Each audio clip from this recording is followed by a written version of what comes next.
Hello, everyone. My name is Prema Vilasini, and I'd like to welcome you to Shared Stories, Culture, Religion, and Women's Empowerment. Thank you so much for being here with us today. This is an interfaith discussion between women from the Muslim, Christian, and Vaishnava Hindu traditions. The purpose of this panel is to highlight examples of women's empowerment within the diversity of varied cultures and spiritual paths. These speakers will be looking to their own religious backgrounds and perspectives to unpack insights about what it means to uplift women within those specific contexts. The speakers we'll be hearing from are Ani Zaneveld, Radha Devi Dasi, and Gladys Nairuba. Thank you so much to the three of you for being here. And thank you to ACT Alliance, Muslims for Progressive Values, and the International Society for Krishna Consciousness for sponsoring this event. So now I'm going to tell you some background on each of our three speakers. Ani Zaneveld is founder and president of Muslims for Progressive Values and the founder of the umbrella human rights organization, Alliance of Inclusive Muslims in Tunisia. She is on the UN Interagency's Multi-Faith Advisory Council and co-chairs the Gender Working Group.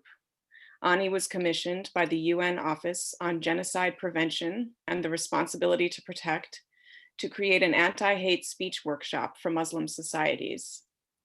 Ani utilizes and promotes an alternative Islamic human rights language in challenging Sharia-based human rights abuses at the UN and at the community level with initiatives such as #ImamsForShe and #ClubsForShe.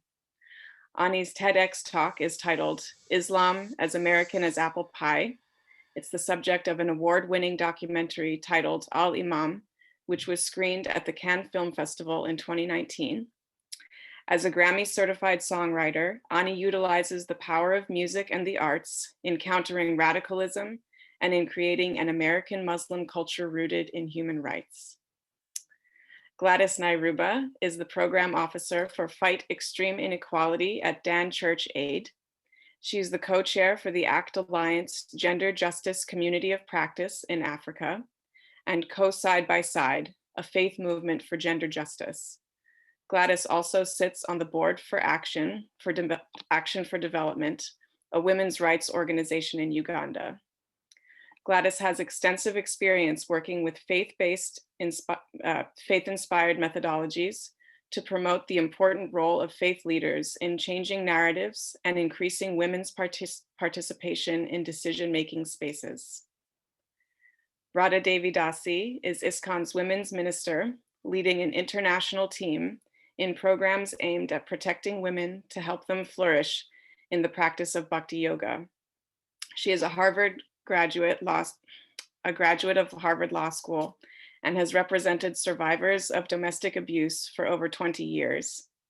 Her leadership experience includes position with ISKCON's Child Protection Office, Leadership Misconduct Office, and Communications Ministry, along with teaching at Chapman University School of Law and the University of San Diego School of Law. Thank you so much to the three of you. So first, we're going to hear from each of you, one, a story from your culture, religion, scripture, or experience about women's empowerment. And I'm wondering if we can start with you, Gladys. Sure. Thank you so much, Prima. My story is coming from growing up as a child. I come from a family of 6 girls and 1 boy. And of course, in my culture, boys are more celebrated than the girls because there's an assumption that the boys carry on the family. So growing up, my mother was said to have a farm of girls in reference to cattle, a cattle farm. One, maybe because we were many girls, but also because women or girls were good for bride price then. So I grew up thinking of that as far as it limits my achievement in society, because then within me, I thought I was only good for marriage. I could go to school, but perhaps not so much. And because we were either home or at church, I kind of found in the church spaces the same notions of how a girl should behave, how a woman should behave, the character of a woman. And in many times, what I found or heard was being a virtuous woman, the Proverbs 31 woman, and every girl then thought of being a Proverbs 31 woman as the it thing in the world you would have achieved. And of course, the fact that a girl's crown came from her marriage, not her achievement in society. But I also realized that because we were financially struggling, we would hear in undertones of why do you bother with school fees when you have 6 girls that can change your tides through bride price? But also that at the same time, I had an opportunity of having my fees paid, part of it by a missionary. And that for me taught me the power of the church. And of course, when I looked around and there were very many church founded schools, then that kind of created a turnaround for me. And I decided to try and challenge the status quo, but also uplift other girls. So that has been my motivation to use the church as powerful as it is to be in the moment and change the status quo. Thank you. Thank you. That's amazing to hear about. Radha, please. Thank you, Prema, and thank you to everyone for being here. Our primary scripture is the Bhagavad Gita, which is a set of instructions spoken on a battlefield. And the story I'd like to relate takes place after that battle has ended. Krishna, who is the Supreme Lord, has acted as the charioteer for his friend Arjuna in that battle. And the purpose of the battle is to set Arjuna's brother onto the throne. So after they win this war, one of the warriors from the other side, Ashvatthama, he can't bear this defeat. And so he sneaks in to Arjuna's camp and kills the sleeping sons of Arjuna and his wife Draupadi. So according to the warrior codes, to kill a sleeping enemy is abominable. And to kill a child puts one outside of the human race. So this is a very, very terrible thing he has done. And when the murder is discovered, Arjuna says to Draupadi, I will bring you his head to place in your lap to replace the lost children. I mean, a very serious vow for a warrior. If a warrior says it, he must do it. So he and Krishna go and capture Ashvatthama. And Arjuna's compassionate nature starts to get the better of him. So he doesn't immediately execute Ashvatthama. And Krishna, who is the Supreme Lord, tells him, what are you waiting for? You must kill him. Not only did you promise your wife, and you can't break a promise, but in addition, he's committed such a terrible act that he must be killed. And this is where the story becomes interesting to me, because there's a pause and reflect, even though the Lord has spoken. So the two of them take Ashvatthama back to Arjuna's camp, and they ask Arjuna's brothers and Arjuna's wife to weigh in on what should happen next.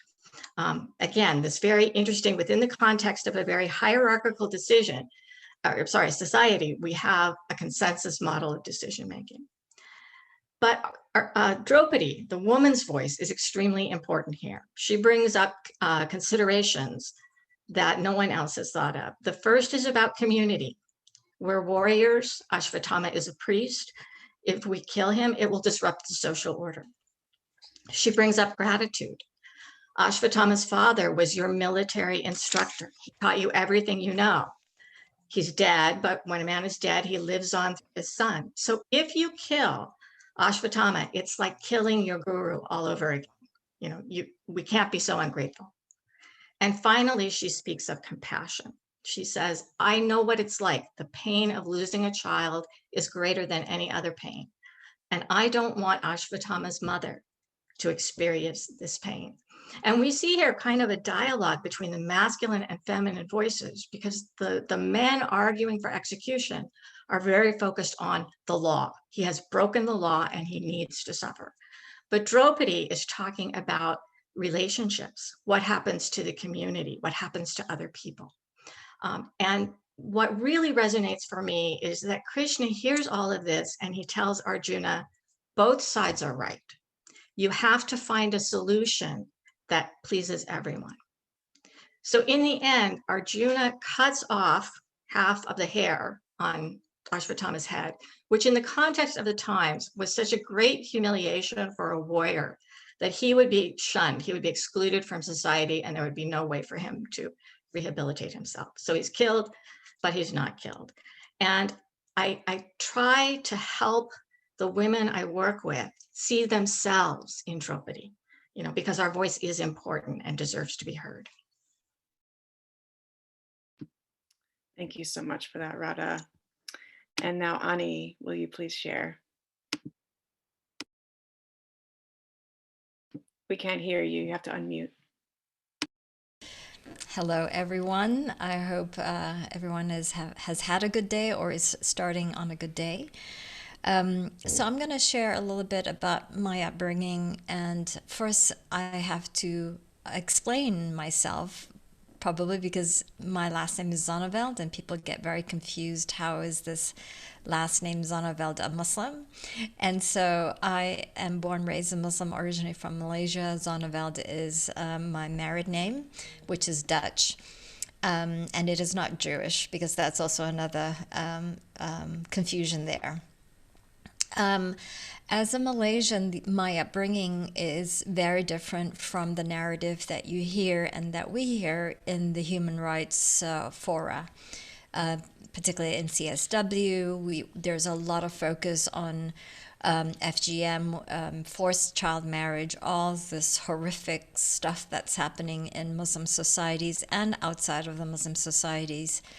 And I want to focus on, my story is very different, because my dad was the kind of man who was very pragmatic, and if anything, really lifted and really pressured most of us to actually excel in education and to aim for the stars and to never settle for less. And so whether we were boys or girls, his mandate was that to excel in life and to do well. And his motto, which brainwashed me in a good way, is, Ani, whatever you do, make sure you contribute to society.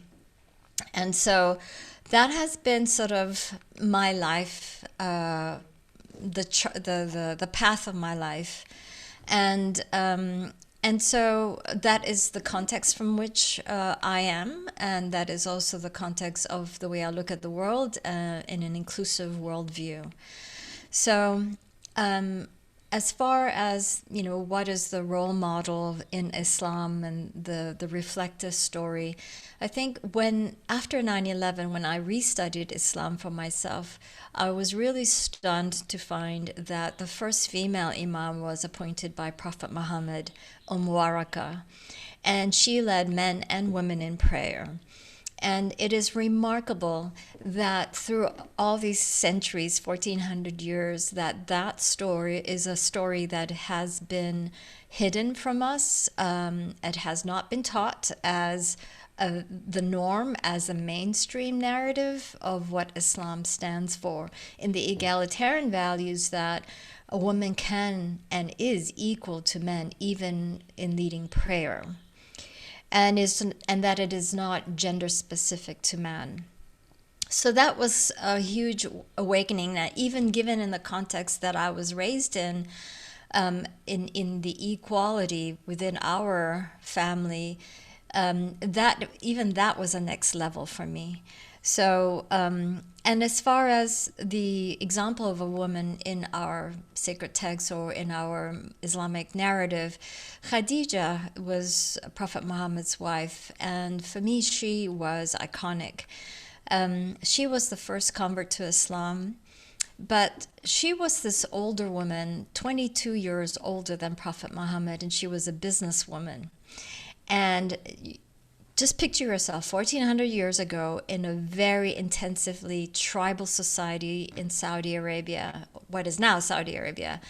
And here is a very wealthy woman, a financier, a trader, who hired Prophet Muhammad before he became a prophet because he was an honest human being.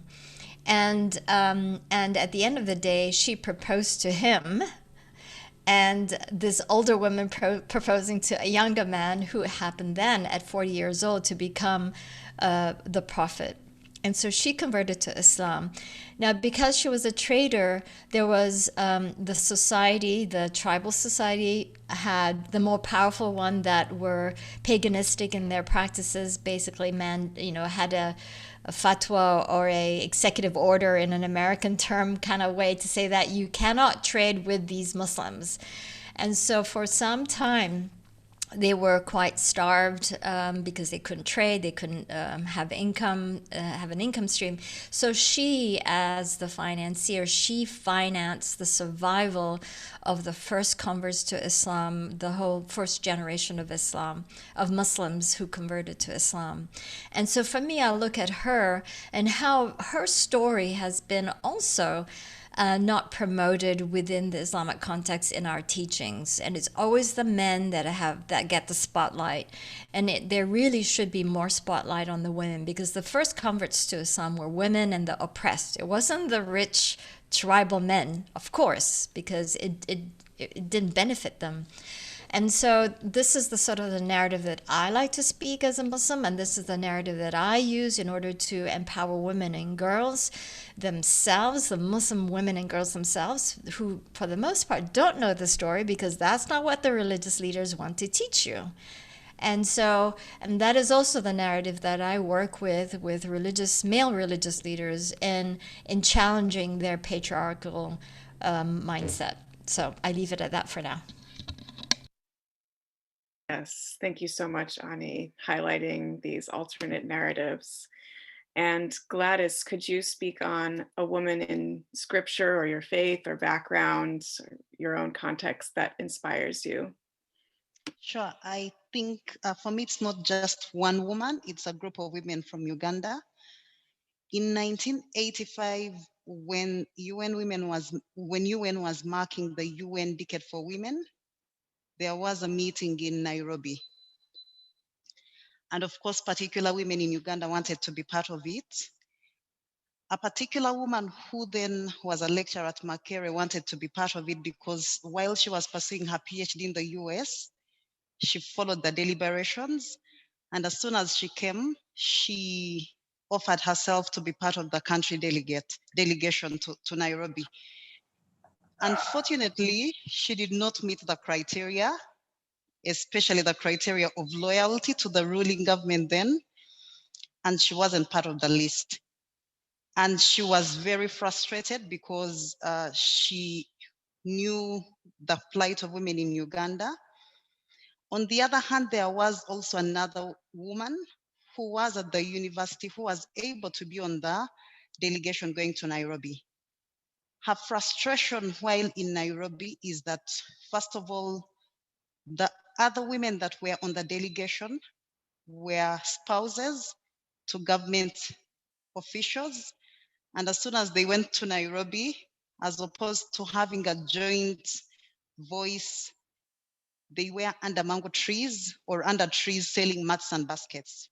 So when they came back to Uganda after this meeting, a number of women in the academia came together to form an organization that would help women in the country to have organized and effective debate on the situation of women. So that's how the first women's rights organization was created in Uganda. It's called Action for Development, and I'm honored to be part of their board.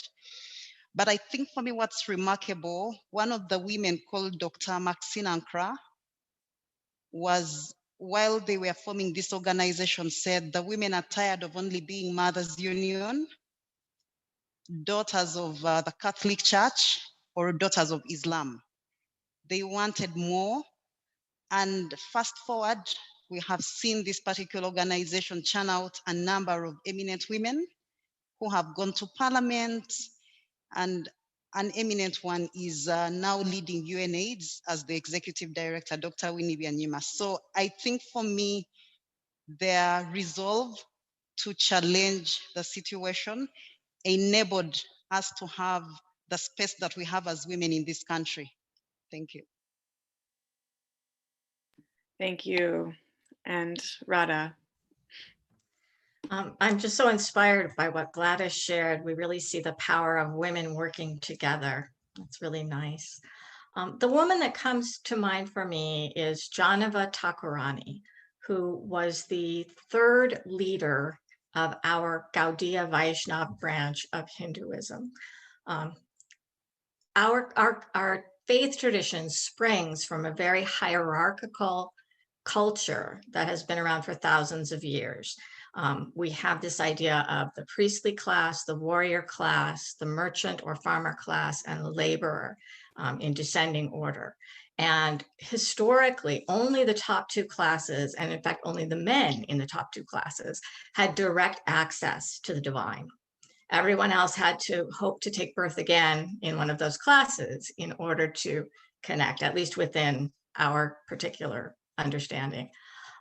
In the 1500s, Chaitanya Mahaprabhu appeared. And he's really a social revolutionary as well as, a spiritual leader, because what he did was say, through this mantra, the Hare Krishna mantra, everyone, regardless of gender, regardless of caste, everyone can access the divine. Even people outside of, the quote unquote Vedic society were included. Even animals were included. Everyone can go back to Godhead. So our faith has this tension always between traditional gender roles, which come from the Varnashram Dharma system, and this egalitarian, inclusive mood of Sri Chaitanya Mahaprabhu. So after the departure of Sri Chaitanya, Nityananda, his close associate, became the leader of this new religious movement. But after Nityananda left, his wife, Janova, became the initiating guru and the head of the Gaudiya Vaishnava tradition. It's interesting how her form of leadership didn't look exactly like the men's form of leadership. They all spoke and encouraged and helped new people to access this faith. But Janova Mata did it much more in the role of a mother, right? And I really appreciate that perspective, because oftentimes in terms of women's empowerment, what we get is space in a man's world for a woman who can think and act like a man, right? When I was a young lawyer, one of my supervisors said to me that my main problem was that I thought my family was more important than my job, right?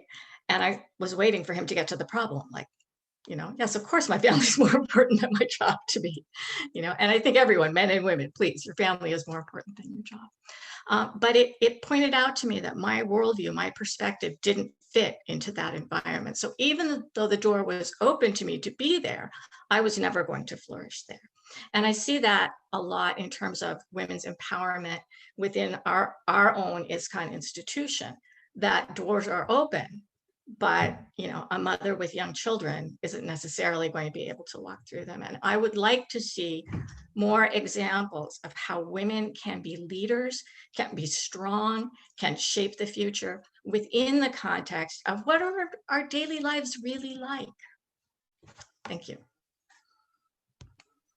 Thank you, Radha, and thank you all.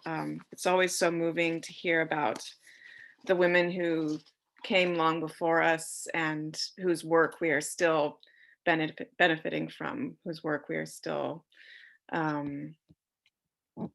receiving so much from. So now I'm going to turn this over to the discussion portion of this program. I'm going to... I think Ani needs to tell her story, is that right? Oh, I'm sorry. I'm so sorry, Ani, please. Yeah, no worries. Well, besides Khadijah, I think that there are a lot of Muslim women have been influential in the way, in the way it has shaped my thinking and our advocacy. I want to I want to pay my respects to Nawal al-Saadawi, who is an Egyptian woman, iconic feminist who just passed away. And she was instrumental in her work against FGM and just, just undoing a lot of the patriarchal structures in Egypt. In this particular case, Fatima Manisi is a woman of Moroccan heritage, and she was a sociologist. And really, her book, which I recommend for everyone, regardless whether you're Muslim or not, is titled "The Veil and the Male Elite." And it's a phenomenal book, that an easy reading too, that really explains the patriarchal structure from which religions have actually usurped for their own purposes. And how in speaking for Islam, and how it was really revealed to undermine patriarchy, but unfortunately religion of Islam has used Islam for its own patriarchal reinforcement. Let's put it that way. And I'll just leave it at that for now. Thank you so much, Ani. So now I will turn it over to Ryan Smith. He is the program executive responsible for the Ecumenical Office to the United Nations for the World Council of Churches, and he's going to be our moderator for the discussion. Thank you, Ryan. Thanks, Prema. Friends, I'm so glad to be with you and to join this panel after hearing these remarkable stories. I'm going to throw our panelists for a loop here and ask a question that wasn't agreed to before we started. But as they were speaking, I was scrolling through our participants here and noted that I believe that I am the only male in this group here today. Now, please, if I'm wrong, correct me in the chat, everybody. But as I've gone through the list of names, it seems to me like I'm the only guy here. And we're starting our panel with talking about social norms and tackling silence. So my first question would be, how do we in our religious traditions tackle this silence, tackle the absence of men in these conversations? And what do you think we can do? Let's start with you, Radha. Well, I know within our organization, having male allies has been essential, even to get into the room to talk about the topics we wanted to talk about required assistance from the men who are already in those rooms. So this idea that we can do everything by ourselves is not true. Much to my dismay as a young woman, I realized that wasn't true. So we do need to make these relationships. And I think anytime you're talking about relationships, you have to think about not only what am I getting, but what am I giving, right? So do we make men feel comfortable here? Do we speak to things that are of concern to them, right? And many of the things that are of concern to men are also of concern to women. So we can think in that way in terms of building those relationships that are going to be powerful for us.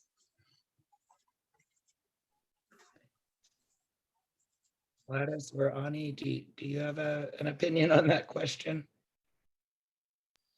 Yes, sure. Can I come in there? Please.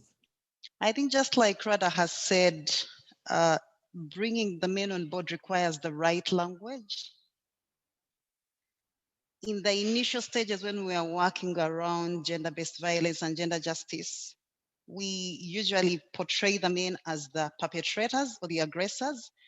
And of course, then it may not be a safe space for them. So the language has to change so that they are open, and it has to be a dialogue where they feel comfortable. But also the experiences that we've had is that sometimes the messages around gender justice are after the main services within the churches. Perhaps sometimes they are pushed out of the mainstream and the women gather under the mango tree after the service is done. Yet if these were in the main services where people are, where you reach everyone, then perhaps we will have everyone on board and the message reaching both men and women. I think that the language of inclusivity is very key, and the role of men and winning over men in our organization is one of the reasons why I think we've been very strong in our messaging. A lot of the supporters of MPV, Muslims for Progressive Values, and Alliance of Inclusive Muslims are actually men and faith leaders. So, but these are people who understand that equality and egalitarianism is really inherent to Islam. And I think it's really important to win them over in a positive context. And I'm a really big believer and practitioner of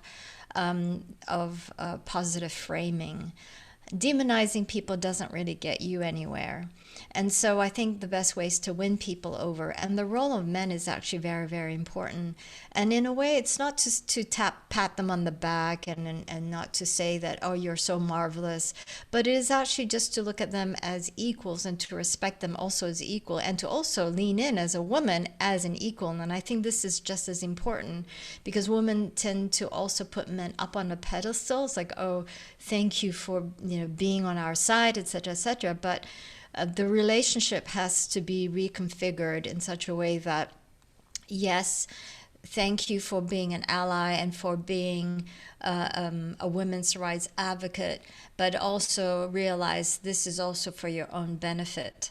That said, I also have to point out that there are a lot of our allies, male religious leaders, who are working in very conservative and difficult environments, who are themselves threatened and as in assassination attempts. And so I'm very mindful of the risks that they take as well, and being supportive and in the position that I am in, highlighting the challenges that they go through. So the relationship is that you build with religious leaders and with your male supporters, and the language you use is very important. And lastly, what I like to make a point of saying is that Muslims for Progressive Values is not in the business of replacing patriarchy with matriarchy, because that's not any better. So when people understand that, when the men understand that, then they feel a lot more comfortable that we're not here to replace them. We're here to build up everyone as a society that benefits all. Thanks. Thank you. And I think that slides us into our next question. You've all talked about your religious traditions, but talk about, if you could, and Ani, we'll start with you. What does your tradition say about the role of women in your faith and or society in general? And so you've talked about religious leaders who are with you being, assassination attempts or things like that. So talk to us about the tradition and how your faith is translating that. So you have the Quran and then you have the society, and they are not on the same track.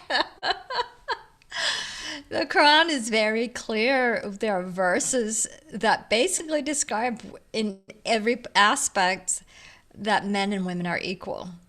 And yet in society, in our actual practice, that is so far from the truth.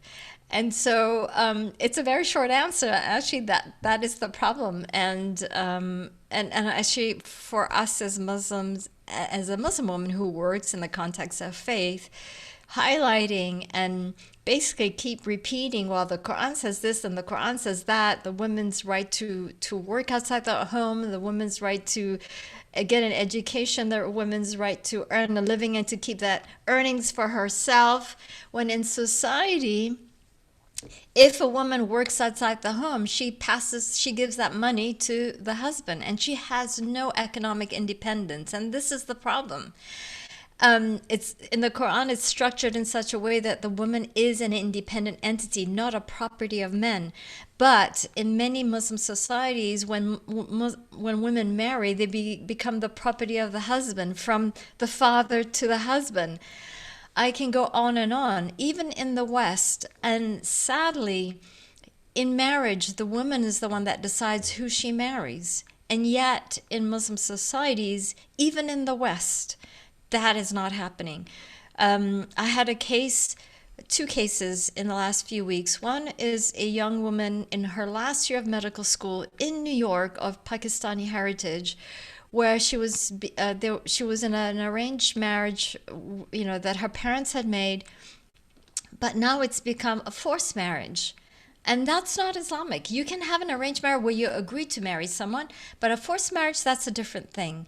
And just a few days ago, this woman who has finished her master's in the United States, she's of Saudi heritage, and she is so afraid of telling her parents that she has married a Jewish man. Scared to death. And so I can't get into the details, but this just tells you, I can't get you into the details, but this just tells you what the Quran is and what the Quran has given to women, Muslim women 1400 years ago. We are still struggling with the basic rights in the 21st century. And how about your tradition? Well, I mentioned before that there's this tension between the historical hierarchical society, which is considered the best to create a stable platform for everyone to pursue their relationship with the divine, and the inclusive mood of Sri Chaitanya Mahaprabhu. And how to reconcile these is a topic of much discussion in our institution right now. One thing that I have noted is that hierarchy leads to abuse. So why are we leaning so heavily on hierarchy? And one of the concepts I think we don't talk about is that hierarchy without spiritual consciousness is what leads to abuse. As a mother and a father dealing with our children, we have a hierarchical relationship, but in at least in healthy parenting, there's no abuse. We are invested in seeing our children flourish. So that's the mood we have to bring to we should bring to everything, but especially in the context of a hierarchy.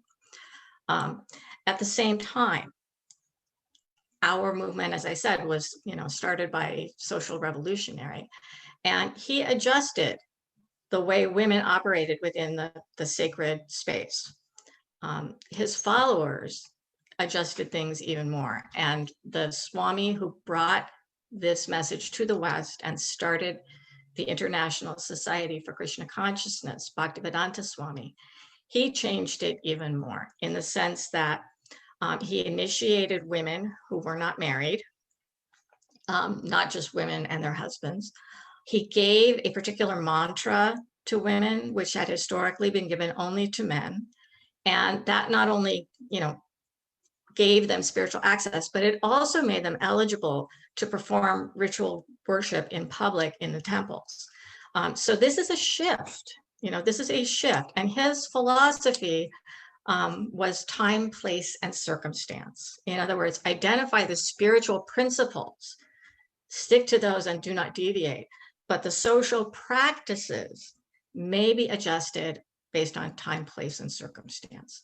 I find that a very useful concept. The challenge always is that whenever we're trying to balance things, right, we have to be paying constant attention, right? It's much easier intellectually to just say, women over here, men over here, you know what your roles are, go ahead and fill them, right?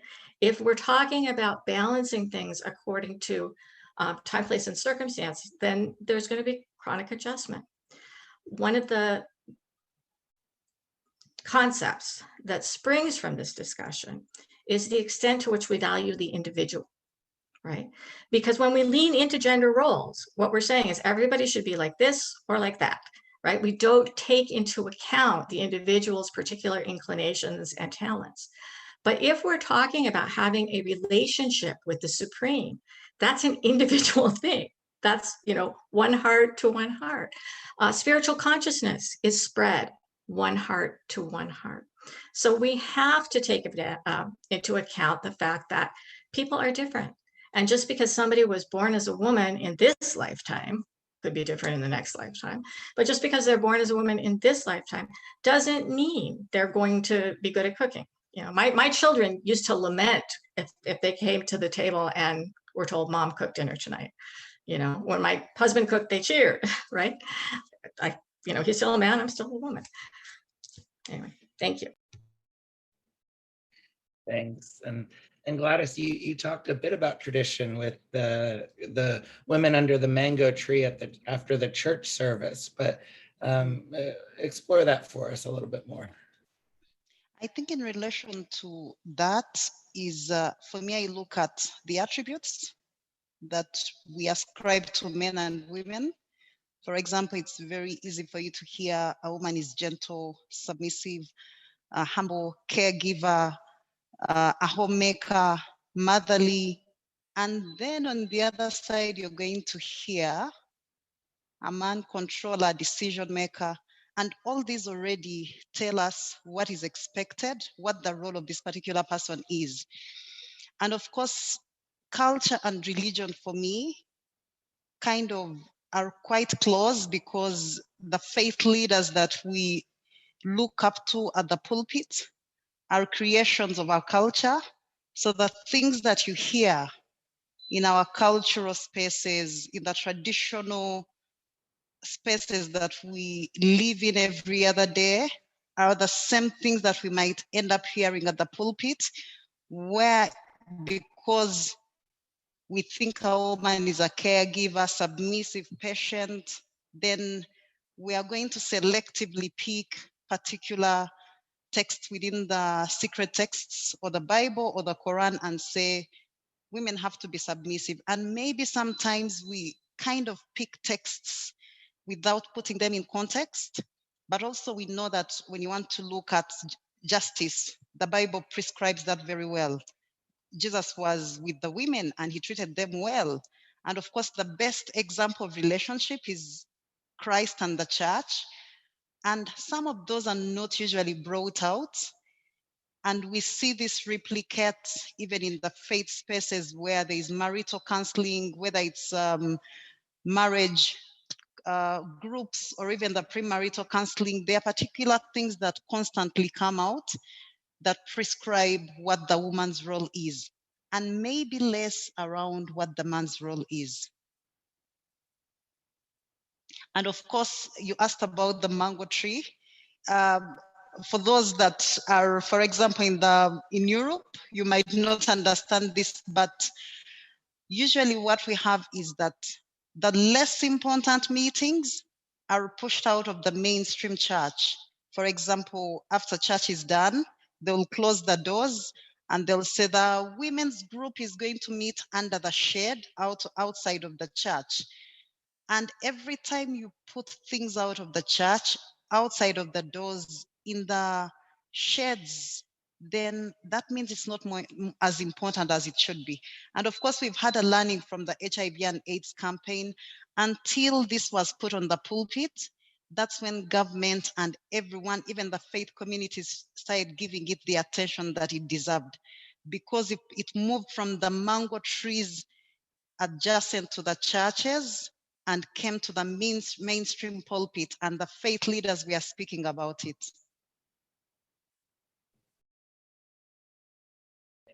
Thank you.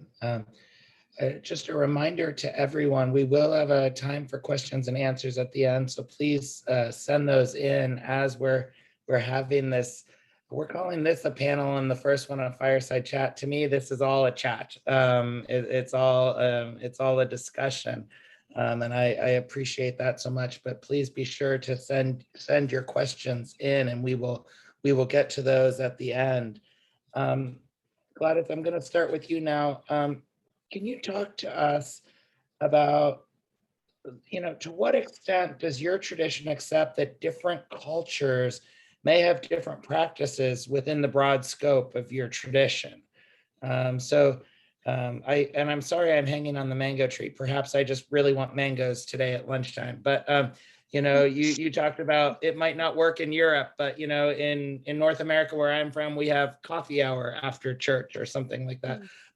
But to what extent does your tradition accept that different places have different cultures, and how do we how do we translate work for equality within different cultures? While looking at gender justice, maybe not, because of course there is, as you know, there is a pushback, and some of this pushback usually comes from either the culture or religion. So I think that we now know better. We know that human rights is the right thing to do. Gender justice is prescribed, for example, in the sacred texts. Social justice and gender justice are not any different. But to the extent that we allow that to transform our policy and practice is something else. For example, in Uganda, we've had the marriage and divorce bill at the floor of parliament for 50 years. That's 5 decades. And of course, what does that mean? And every year, for example, we have governments talk about how they have transformed the situation of women in their countries. But already we have a law that is supposed to secure women during and after marriage, and they still push back. And of course, there is a talk that this time around the parliament will be able to pass that, but that won't happen because while we know better, they still are pushback. And the challenge is that if we are talking about power and equal power relations, sometimes those that are privileged and have the power think that they are going to lose power. And of course, just like Annie said, there is a fear that when we challenge patriarchy, we are replacing it with matriarchy. And sometimes it's misinformed, but also sometimes even when we are, for example, empowering women, we are not addressing the fears or the expectations from this particular empowerment. And that's why you see that for all the work around gender justice, for example, in my country, it is donor funded because the priority is elsewhere, because there is a fear that you do not empower women so much, otherwise they'll take over. Yet, if the thinking was a little different, then we would see progressive laws, for example, that address things like gender-based violence, women's participation. And of course, you all know that there's still a pushback on the 50-50 gender parity, especially in politics, because others feel that they will be losing the power if another gender gets an equal share of the power. Honey, I know that this is something that your organization works on, working around the world with your tradition on how do we bring that balance of different traditions and cultures together with our faith and with equality? Yeah, this is a huge question. In the context of Islam, there used to be a lot of diversity in the way we practice Islam. For example, as someone from Malaysia, we had our own batik tradition, our own cultural dressing attire, the sarong, etc. And with the influence of Saudi Arabia and Wahhabism, it has really swept over the Muslim world and society in changing our culture and our belief system. And the most important word here is actually culture, not necessarily religion. And so when you change the cultural mindset of a society, the way it manifests itself in religion is profound. And in our particular case in Islam, it has been terribly negative. And so, for example, we have a Sharia court in Malaysia. When it comes to marriage, it used to be if you wanted to marry wife number 2 or 3, whatever, you had to show that you could economically support the families equally. You had to show evidence of your finances. Now, that's not the case. Now you can go off in a particular state and just marry off secretly. And so the laws have changed in a negative way when it comes to Sharia. When you go into some pockets of Africa, the way they dress, it's become gray and black. And when I go and work there, I'm like, hang on a second, what happened to the colorful prints that you used to wear as part of your cultural tradition? And their answers are, well, we're Muslim now. And so the political identity here is that when you're Muslim, you wear a headscarf, the hijab, and it seems like a uniform of gray and beige. And so the cultural, you see this in Somalia, you see it in so many parts of the Muslim world. And it's really sad, like in countries like Pakistan, when they do have laws about marriage and the marriage contract, because marriage in Islam is a contract between two consenting adults of sound mind. That, and actually culturally, that is not what is being practiced. And so there is a schism between law, and there's a schism between law and religion, and then culture underneath it all. In the context of Kenya, the law is marriages 18 years old, but in pockets where Muslim communities are localized, you see child marriage. And so who are these people, these imams, who are marrying children? It's against the law of the country, and it's also against Islam. And so there's the culture, and it's supported obviously by culture as well. You know, it's accepted by the society. Then it goes. No, nobody's actually raising it as an issue that needs to be addressed. Now we are addressing it with our local partners, so that's a different topic. But the overarching theme is the culture, and I think once we change the culture, the traditions and the human rights norms and all the good stuff that we are all advocating for will come to fruition. In Tunisia, one last example, you have freedom of conscience, constitutional.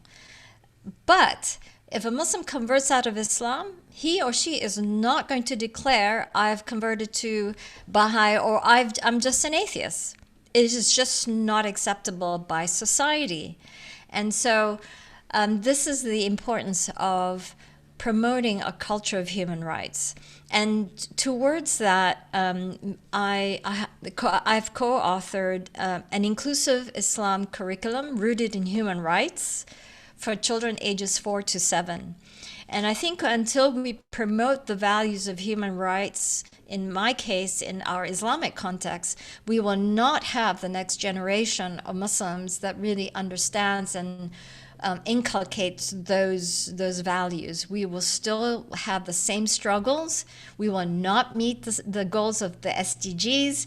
We will still be having the same conversation 20 years from now. Sorry to say. Rada, I'm going to come to you next. And this will, in some ways, wrap up this part of our panel on social norms and tackling silence. But can you talk to us about how much emphasis a spiritual practitioner who's also a gender equality advocate place on this tension between culture and society and religion and tradition? Can you talk to us about the role of the spiritual leader there? I think it's essential for spiritual leaders to talk about gender justice. It's the role of a spiritual leader to offer protection to anybody who is an outsider, doesn't have access to the resources that the mainstream has, whether that's, in some cases, it could be women, it could be younger people, it could be so many different things. But if we as religious leaders don't talk about gender justice, then we are failing the women in our movement. Because oftentimes we have religious principles and then we have the cultural practices, as Ani pointed out, but they become conflated, right? We start to believe that it is a religious principle that a Hindu woman or a Muslim woman must at all times cover her head, that no one should see her face except her husband. that's not actually a religious principle. So if we don't address these areas where some practice has achieved a spiritual status it shouldn't have, if we don't do that, then our religion becomes weakened. I think one of the examples of this is this idea of women being submissive and humble and being protected, right?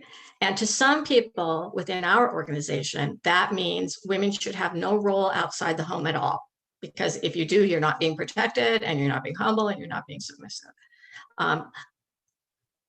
That's not really the principle, right? The principle is what helps us to connect with God. At the end of the day, if we have not developed our heart-to-heart relationship with God, it's all been pretty meaningless. So submission, protection, humility, they all these principles have to be viewed in the context of what is our goal, as opposed to what is the way we have been doing it for 100 years or 1,000 years. I'm going to stay with you, Radha, which you've beautifully segued us into our next discussion topic, and that's leadership and decision making. So talk to us about, what does leadership mean in your tradition? And I'm going to come to each of our panelists for this question, but what does leadership mean in your tradition? Yeah, we have both institutional leaders and community leaders as very important sources of spiritual teaching. As I said, we have this egalitarian mood that anyone who has had a spiritual realization is worthy to share it.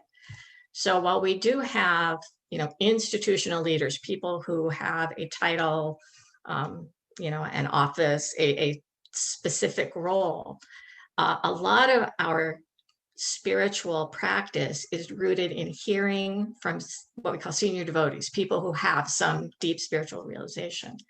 And so that can be done formally, informally, by men, by women. In that sense, many of us are leaders in terms of inspiring, right? Because that's what a good leader does, is inspire people to reach the goal. At the same time, within the institution, when we look at institutional leaders, we definitely have a gender bias towards male, and even a national bias towards Americans and Indian citizens. So there's a lot of ways in which we are not using our full resources in terms of all of the different people, who participate in this organization. We're not using our full resources to lead our society. Ani, talk to us about what leadership means in your tradition. Well, I think that not just in my tradition, but in all traditions, it should be about honesty, integrity, fairness, humility, incorruptibility, principled, and firm in this particular belief. So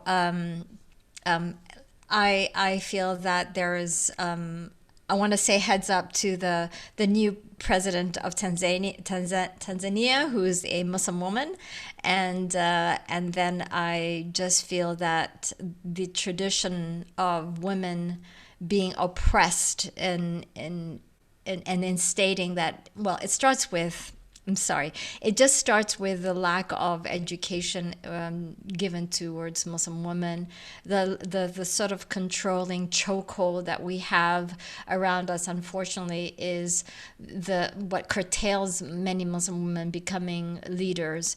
In the society that I was raised in, Malaysia, Muslim women have always been natural in their leadership skills. We are out there in the marketplace, negotiating the price of fish. We are in high positions of government. So for me, as born from Malaysia, our culture when it comes to gender is not so divided in our leadership definition of a leader or gender of a leader, but obviously when it comes to religion, that's a different matter. It's like a parallel world that we live in.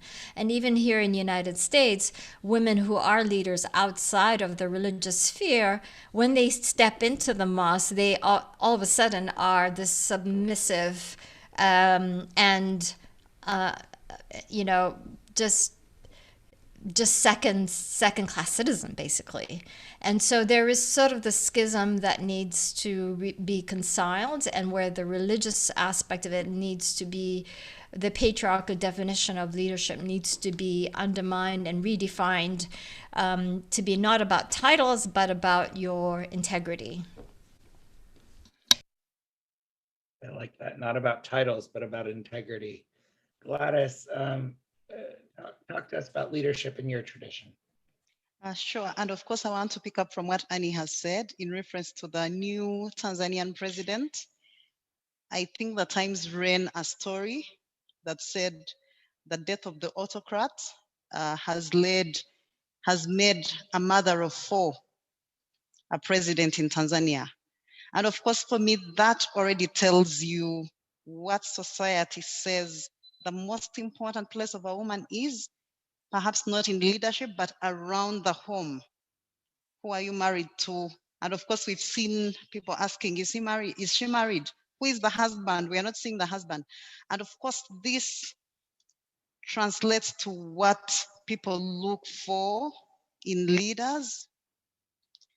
And by default, that falls to a man.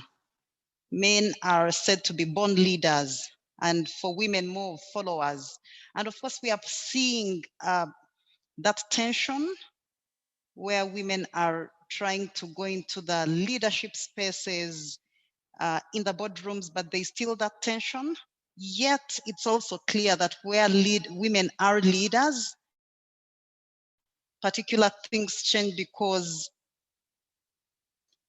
when you look at the nurturing, they will be looking out for both boys and girls. So just like both Annie and Rada have said, there is a lot that we have to work around, especially looking at leadership in the eyes of patriarchy. And of course, pushing women to the second place. And of course, what we are seeing currently is that the eyes that look at a man in positions of leadership are twice as sharp when they are looking at a woman. They're waiting for a woman to make a mistake and then say, that's why women shouldn't be in the boardrooms. That's why they should not be in public life or in political spaces. So that's what we need to change.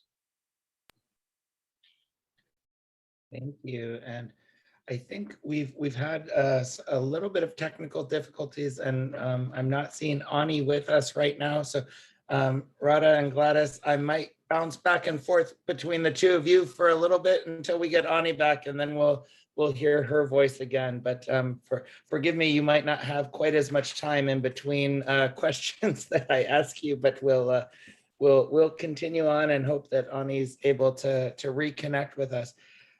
We've heard about patriarchy, and let's talk about decision making. How are decisions made in your tradition? And let's talk real. Is it good? Is it bad? And how can we change it if it's bad? What can we do? What can women do to change it? What can men who are in positions of power, benefiting from the way those decisions have been made, benefit others? So talk to us about decision making in your tradition. And Gladys, I'll start with you. Sure. I'll first of all share my culture that sometimes fuses with religion.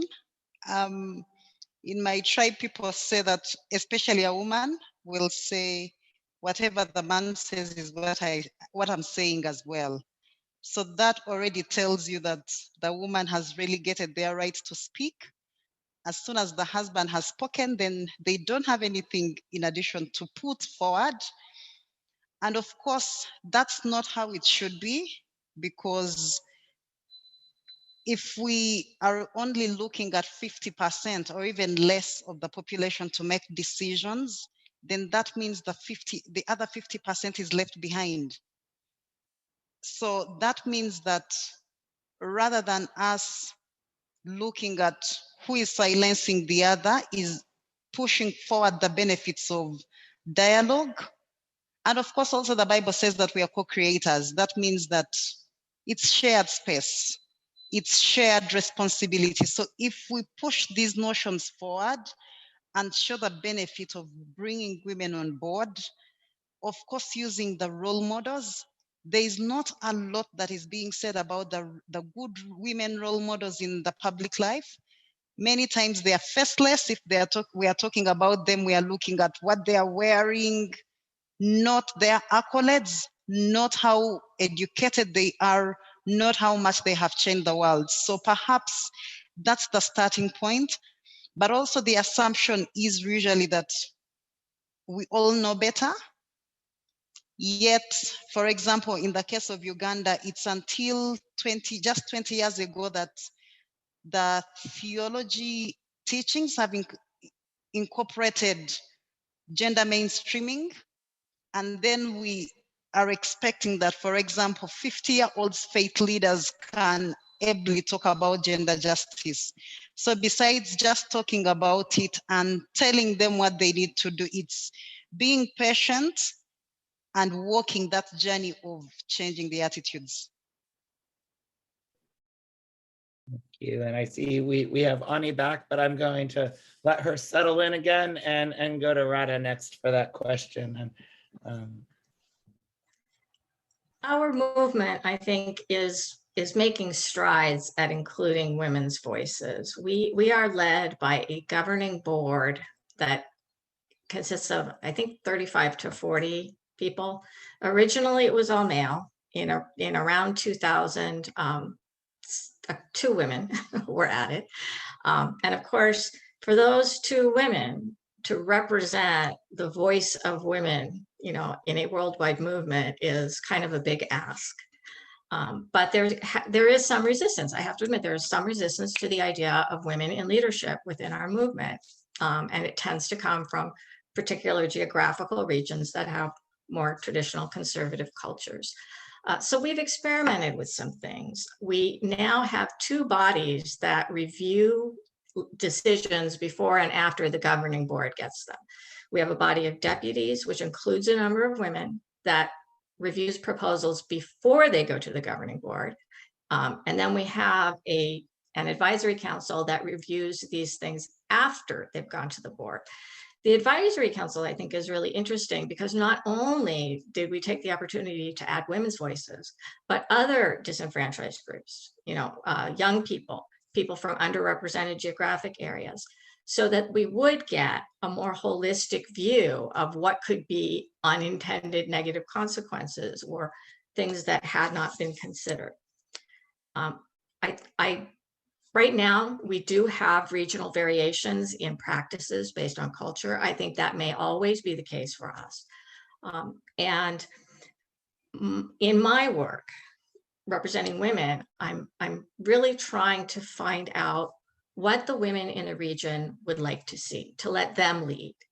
Because as an American and, as somebody in a particular profession, I have all kinds of ideas. I'd be happy to organize everybody's life for them, right? But as my children will tell you, I am not incapable of error. So it's probably a good idea if I don't do that. And that's my challenge right now is, as Gladys said, getting women to articulate what it is they need, what will help them to have a better experience in their practice of spiritual growth. Thanks. And Ani, I'll come to you, and we're running a little over on this section. So I want to make sure that we get to the question that all 3 of you agreed before our meeting that I should ask you. So, talk to us about decision-making in your tradition. What's good, what's bad, what needs to be done to fix it real quickly. Sure. First, I'll start with the tradition, and that is when Prophet Muhammad became the governor of a particular state in Medina, it was very much a democratic and a secular state, and there was the separation of religion and state. So he was the governor of many tribes of Jewish, of non-Muslims, of Muslim tribes, etc., and Christian tribes, and they were all governed by their own respective religious tribal laws, religious laws. And so as a governor of this federation, that was an example of how decision making was being made by a representation of that particular society. And so I use that as an example as the separation of religion and state, and how the Muslim majority countries should be governing themselves. And so that's one. But in our particular contemporary way of governing, it is a problem, for example, to many people that in our Muslim society right now, that a lot of Muslim-led organizations are led by men and not by women. And so we have the stance that we've taken as an example of women in leadership are plenty in Muslim societies in our old traditions. So for us, in justifying a lot of our positions, we always use, well, historically in Islam, this has happened, this is the role of women, so this is why we have the authority to also be leaders. And in how we conduct our decision is really, again, this is very important. Like Radha was saying, as an American woman, you have your own particular ideas, but it is really important for the partners that we work with, for them to actually take the lead in how they want to make the decisions and how to change culture and society. And basically, we are there to support them. Thanks. And friends, this will be my final question, but I will read some of your questions from the chat that you've sent in to us. But for each of our panelists, and let's start with Radha this time, how can we educate faith leaders on the benefits of empowering women and amplifying women's voices? Well, I think what I take away from my experience on this topic is that it has to be top down and bottom up, right? So that we have to be having dialogues with the leaders in order to educate them and to educate ourselves about their concerns. But we also have to be empowering the young women who, you know, if we give them the support, will become very capable. And we have to give them the opportunity to kind of showcase their talents. And what I mean by this is young men in our tradition, and quite frankly, I think in life, get a lot of informal support from male leaders, right? Because they can form close relationships with them, they get information, they get opportunities that young women probably don't get or don't get as often, right? So a leader, you know, especially a manager, someone who's a leader because they are a manager, they want to get things done and they want people who can help them do that, right? When they build these relationships with the young men, they identify, oh, this person's good at this person's good at that. That's how I can use them. But if they're not having those experiences with young women, then they just don't even think of the young women, right? So part of my work is to identify these young women who can be leaders, who have that desire and that capability, and giving them something to do, giving them training, and bringing them to the attention of the male managers, right? The best argument for empowering women is it will make your life easier. It will make your temple run more smoothly. You will have fewer headaches, because every manager wants that, you know. So, and again, how women are involved, the details may be different from region to region. That they should be involved is beyond question. Thank you. Ani, let's go to you next. Educating faith leaders on the benefits of empowering women. Everything is about self-interest. That is what I found to work. The way I have done the sort of work that I've done has been to actually mobilize society. What is really important is that, yes, faith leaders are very key and play a very powerful role. But one thing is just as important that people often, there's a blind spot on this, is that the masses are also actually really important. Because just like in churches and a lot of religious institutions, they really have to cater to the needs and the demands of their society. And so the power of the faith leader really hinges on the voices of the constituencies. And so when you empower the constituencies and you educate the constituencies, they actually then embolden the faith leaders. So I don't put it solely on the faith leaders, because they really have to they are very much rooted and reflect the norms and the desires of the society, their constituencies. So working with the constituency is just as important and as powerful as working with the faith leaders. And Gladys, we'll wrap up with you on the importance of education. Yes, sure. And of course, I want to pick up from what Annie has said, because empowering both faith leaders and communities is important. Usually we run a risk of creating more disproportionate power relations when we keep empowering only the faith leaders. So that's why it works both ways. But that said, some of the ways that we can do that, especially because they are still important, is using faith-inspired methodologies, using the language that they understand, references, especially for them and the faith communities, that tell them about gender justice, good power relations, the role of men and women within the shared space, because that's what they will understand. But also the other thing that we find very important is role modeling, using the faith leaders, so that as opposed to us talking to them, they will be the ones talking to each other, because they understand each other and understand the language. The other thing, which is, I think, very important, is, of course, being aware of the agreeables and non-agreeables. And as opposed to us putting the non-agreeables first on the table, especially because we want dialogue, we start with the agreeables.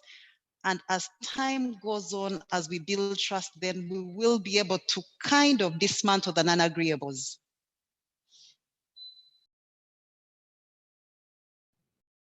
Thank you. And now we're going to move into a section from with questions from those who have joined us in this discussion. We'll start with part one, and I'm happy to be the one reading this. But do we need men in all spaces? Can't we have spaces for only women, and isn't that okay? And I'd love to hear from each of you in this. So I think rather than me calling on you, just pop your hand up and go, so we can kind of move through these pretty quickly. But if you have something to add. So do we need men, and or shouldn't there be some spaces where it's women only, and that's good? Okay, I'm going to jump right in. Yes, I think we do need women only spaces. Women relate to each other differently in a woman only space. And it gives us also the opportunity to develop our voice if we're coming from a place where our voice isn't welcomed.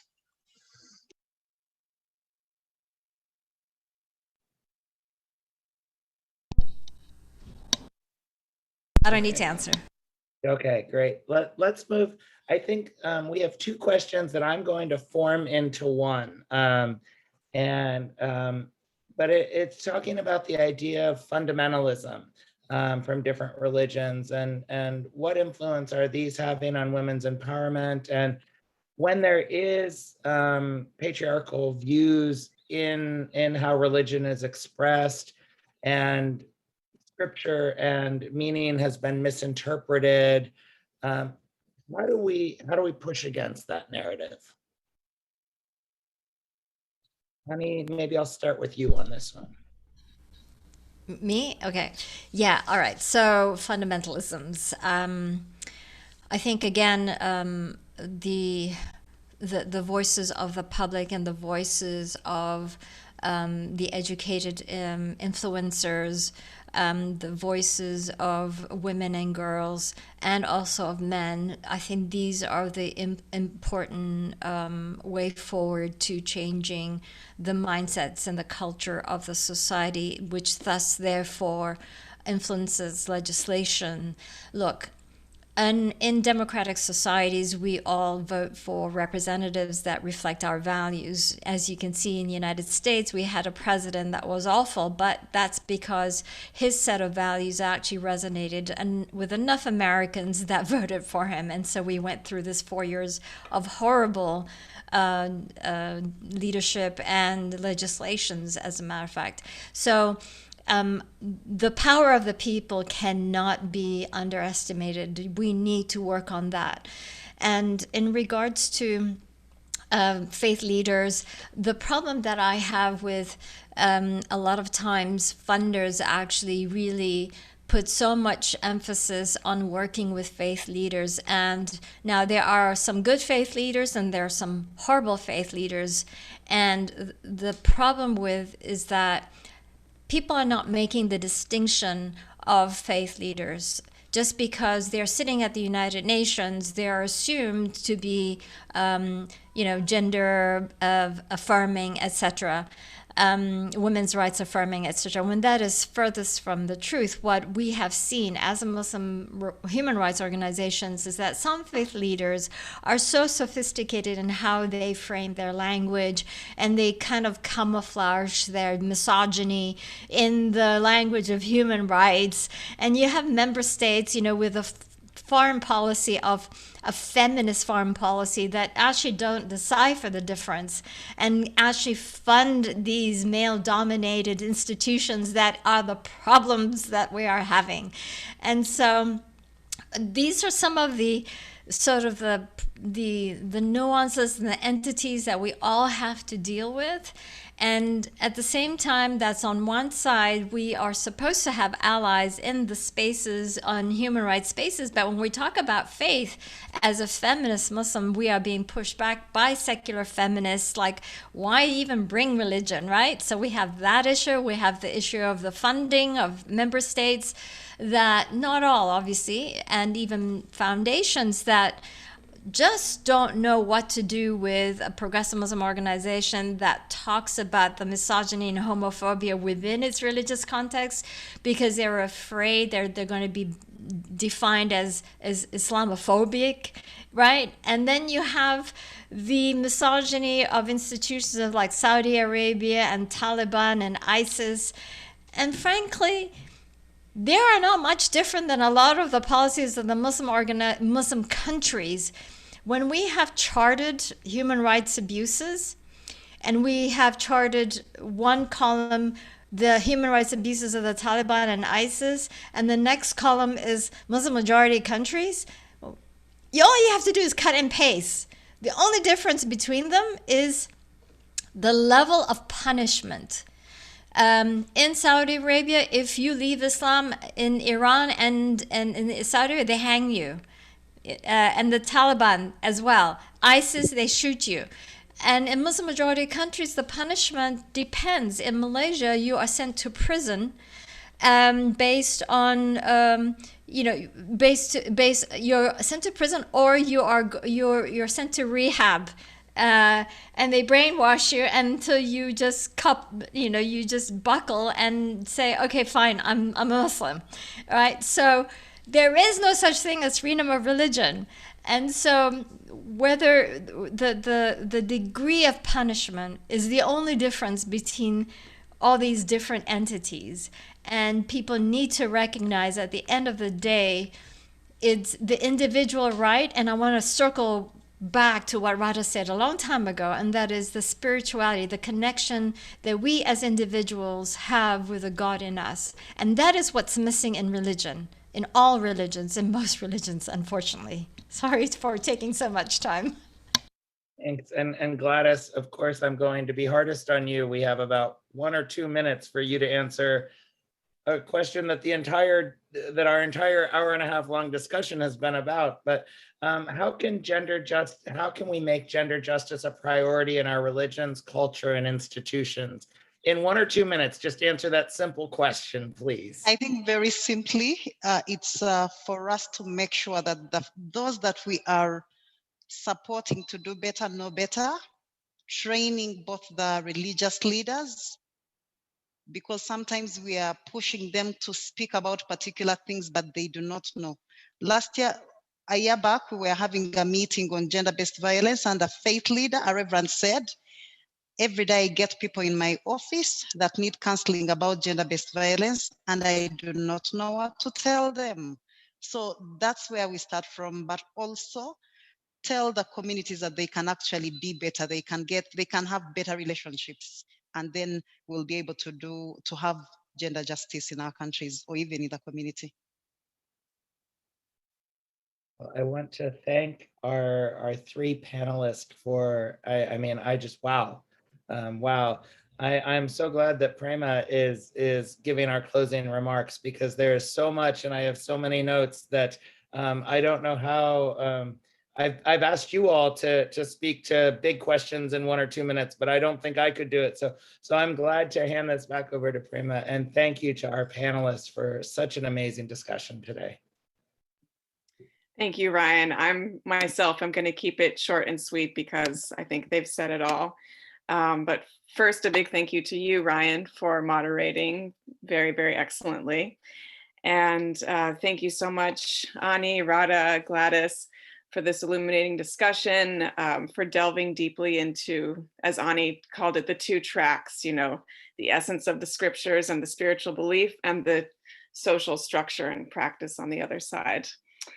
Thank you so much to everyone for coming and joining us. And thank you again to ACT Alliance, Muslims for Progressive Values, and the International Society for Krishna Consciousness for sponsoring this event. Have a great day, everyone.